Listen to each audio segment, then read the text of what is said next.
I am in marketing. Someone asked, is marketing just lying? I mean, kinda. It's manipulative sometimes, enticing. Marketing maybe entices you, right?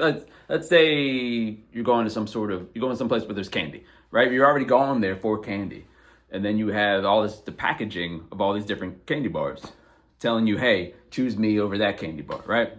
So, it's enticing you to buy their particular candy, but you already went there for the candy. Or cheeseburgers or whatnot, Burger King versus McDonald's, right? All the commercials you've seen, everyone you've seen eating it, the smell in the air, is trying to entice you to come get their burger over another burger, And now where the lying can come in, or the manipulating, is when it comes to branding, like honestly, health-wise, McDonald's and Burger King are they're both bad for you. But you can try to convince that one's better over the other, right? One less unhealthy than the other. You can convince of that, I guess. And then there's flat out lying. Like, let's say the NFL. The NFL, it's packaged in a way that makes you believe that it's family friendly. But it's not. It's total violence and chaos all the time, which is why when the camera catches somebody getting hurt, mutilated, everyone's shocked, right? Because the camera's even though people are getting hurt on every single play, the camera's panning away from that. The camera wants to keep it as if it's family friendly. You come together with your family, you get some food, you watch a game, you have a good time, right? And that's what's sold to you, even though what's on the field is incredibly violent. Incredibly. And we forget about that because they do such a good job at marketing or lying to us, right? I think, it's enticement. It's enticing, right? So let's say Sprite. I imagine, and they say that sex sells. It does, right? I imagine that Aubrey Plaza would sell more Sprite than, let's say, Zach Galifianakis.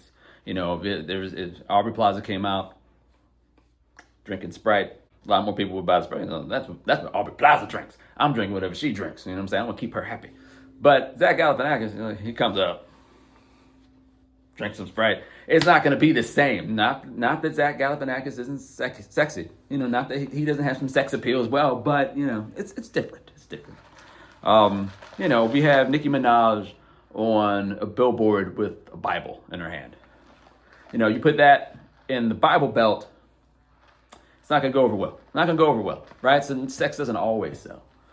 But you put Nicki Minaj out in some city somewhere with some churches around with a Bible, maybe that'll work. Definitely, if you go to church and someone who looks like Nicki Minaj is there, I'm just saying sex appeal doesn't hurt. Doesn't hurt. So now is the gospel marketable? It should be. It should be marketable. Like, just the good news is that we can be reconciled to God. And it's nothing that we do. Jesus has already done the work. And we're reconciled to God. We can walk with God. His love, His peace, His joy, His strength is on the inside of us. I mean, that should be marketable. Problem is how we go about our business. It's kind of like it comes down to unintentional PR. Right? Kind of like I talked about with Nicki Minaj. If Nicki Minaj is at a church just looking like Nicki Minaj, looking good, it's going to make some people want to come back to that church, right? If you got a whole pack of Nicki Minaj's, right? Even though they're not doing anything, they're just there. They're good looking anyway. They just show up. It makes you want to come back. Unintentional PR. And in the same way, that's in a good way. In a bad way, we have Christians going about saying crazy things, doing hateful things, saying hateful things, not representing the gospel well, not representing Christ well. Unintentional PR. They think they're doing a good thing. They think they're just living their regular Christian lives, but they're hurting the whole cause. They're hurting the gospel. It's a problem, right? It's the best way to market, I don't want to use that word with the gospel, but the best way to do that is simply to be a Christian. Be a sincere Christian, walk with God. As God flows through you, people will see that light. They'll see that light shining and they'll come to God. If it's sincere, right? If it's sincere. Now, I'm a living testament of this, right? And hopefully you are as well. Like, I've seen God use me in that way, right? Hopefully you are as well. So just be a Christian, right? Doesn't hurt if you're a good-looking Christian. Just saying.